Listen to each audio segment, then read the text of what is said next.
So now we are talking about marginal marine depositional systems. And when we're talking about the marginal marine deposit, we're usually using stacking patterns to describe the deposit.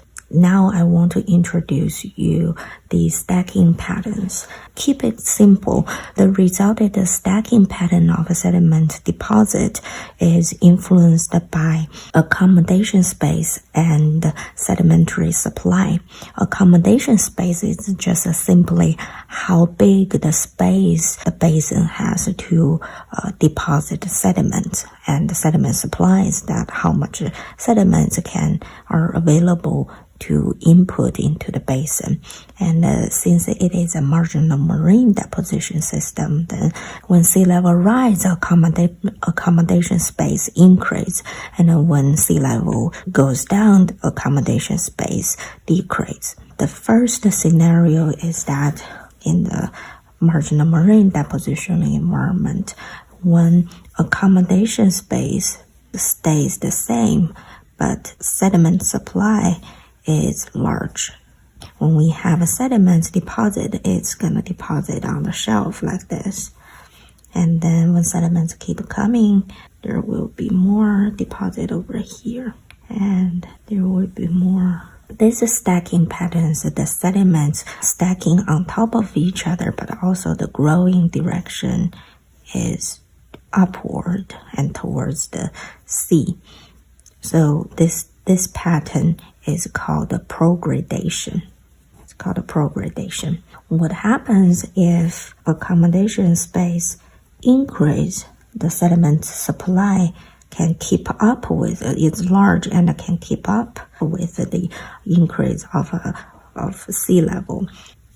What happens is when sediment supply is high, we have patterns like this. But then when sea level rise, we can deposit on top of that like this. And the sediments keep on top of that. They keep depositing like this. So then the stacking pattern is growing upward, and this is called aggradation. So what happens if sea level drops, which is the accommodation space decrease? When sea level was high, we have stacking patterns like this. And then the sea level drops, then the stacking pattern start to deposit like this.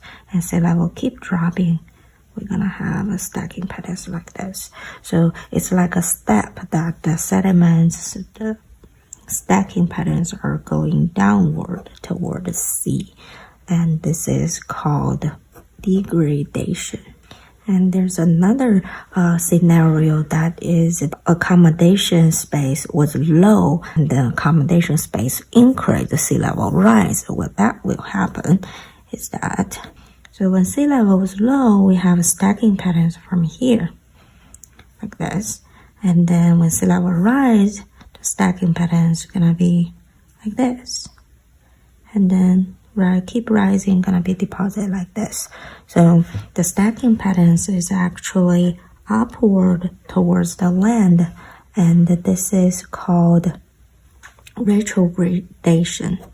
And in both of these scenarios, the sediment supply is low, relatively low. So those are the four types of common stacking patterns, and based on if we see in geological record, based on the patterns, we can actually interpret the condition of accommodation space and sediment supply. This is very useful because this is the model that we use to interpret the sedimentary record.